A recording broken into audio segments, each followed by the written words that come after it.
developing countries. Globalization helps developing countries. Maddie and Junhyung are arguing for the affirmative. Kent is arguing for the negative.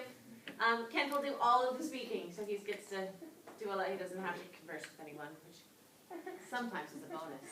No, it is not. That's a bonus. So we have 2 minutes for our opening remarks. Affirmative, please begin. Yeah, I'm going to start it. Oh, okay. Globalization is beneficial for developing countries. Globalization is uniting the world together as one by integrating the world's markets. Reason 1. Globalization provides opportunities for developing nations to expand their economies by participating in open trade with wealthier nations. This leads to citizens in developing countries to have an opportunity to earn a higher income. John L. Manzella, a trade consultant, stated that the net result is their economies are catching up with the rich ones. Reason 2. Globalization provides access to a larger variety of jobs opportunities for those who are impoverished. Globalization diminishes wealth gaps between the rich and the poor. Reason 3. Not only have economies increased in many developing countries, but also life expectancy has increased due to access of better health care. People in developing nations now have the opportunity to receive a better education. To emphasize the point, globalization has enabled developing nations to improve their nation's standard of living. Thank you.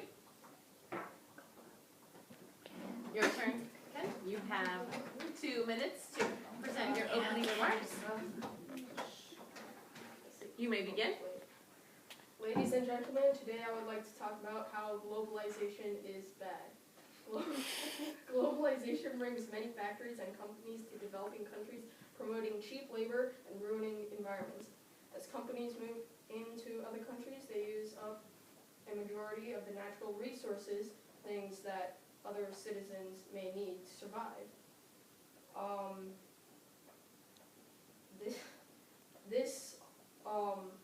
If the citizens do not have any resources to take care of themselves, this forces them to move into the factories to work in harsh places, crammed together, and only for a cheap amount of money.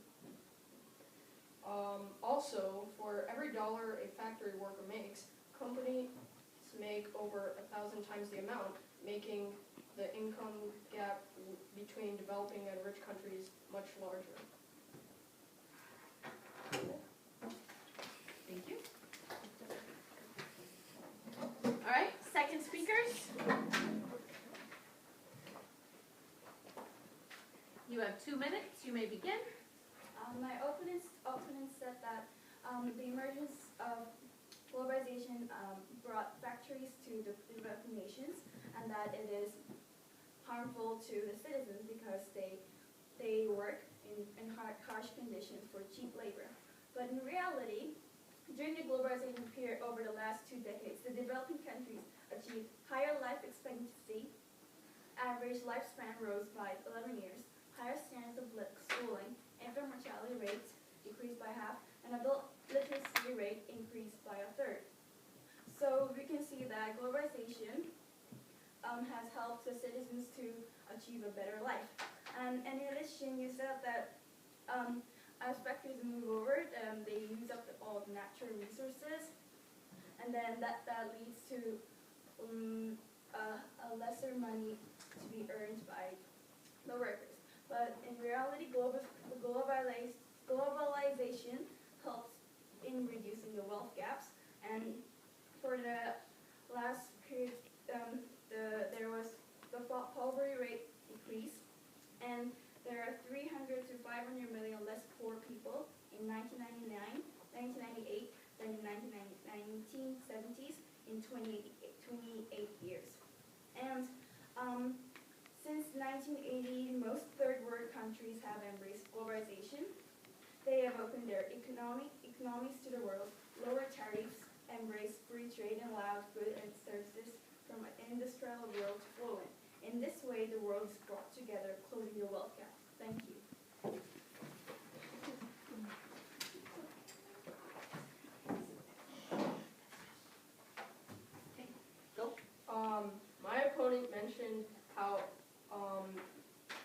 economies of developing countries are starting to catch up with richer nations because of globalization.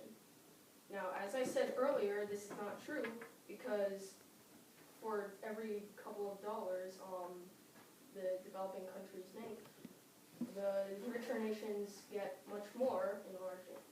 That enlarges the income gap. Also,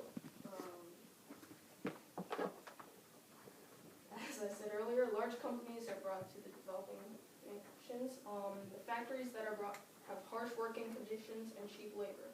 Imagine working hard all night and day, sick and crammed with each other, crammed with others just to get a few dollars a day. You wouldn't enjoy it much, would you? Now imagine having a small business of your own with free trade and comfortable working spaces. Which would you prefer? Okay, now we'll take a 2-minute break so that so the teams can prepare their rebuttals. I will put the timer on. Those of you continue to be quiet.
We will now have 1 minute for rebuttal, followed by 1 minute for closing arguments.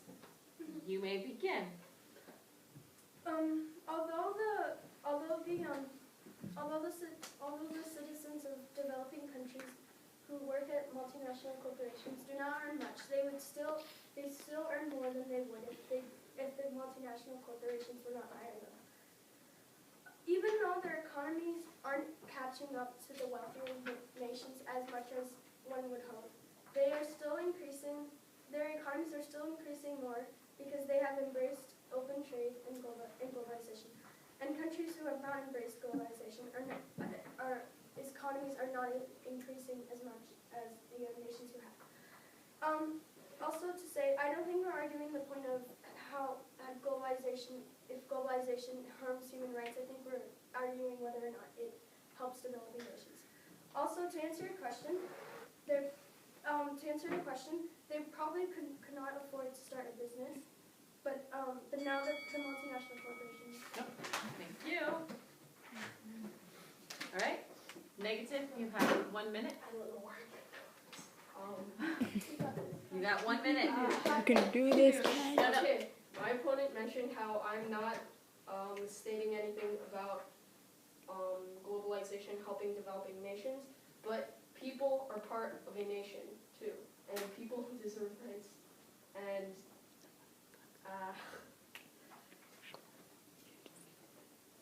so this topic would be related because if people are part of a nation and globalization does not help the nation, it does not help the people in the not help the people, does not help the nation. Also, you mentioned how the people get lots of health care, but there's no way of being sure of that, even if workers still get very low pay and the health care might come out of their pay. Okay. Boxing bell. We have 1 minute for closing arguments. Affirmative. Your time to shine. To conclude, open trade and globalization has enabled higher standards of living, higher healthcare facilities, and higher life expectancy, higher literacy rate, and generally living better. Second of all, economic growth has increased and the incomes have increased because of the emergence of corporations. And there are more quality jobs and better paid jobs for the country to prosper. Lastly, poverty rate decreased, and then as the wealth gaps are reduced, the poor are getting more opportunities to pursue their goals. In conclusion, globalization is beneficial to developing nations in terms of higher standards of living. Without globalization, our lives cannot get better at all, especially in developing nations. Globalization is the only way to a better life. Thank you.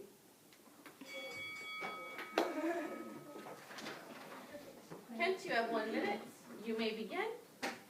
To conclude, globalization is bad because it ruins some people's lives, both economically and because of their health. Even if these countries do have growing economies, the richer are getting richer. The richer nations are getting richer than poorer, so then the standard is set higher, making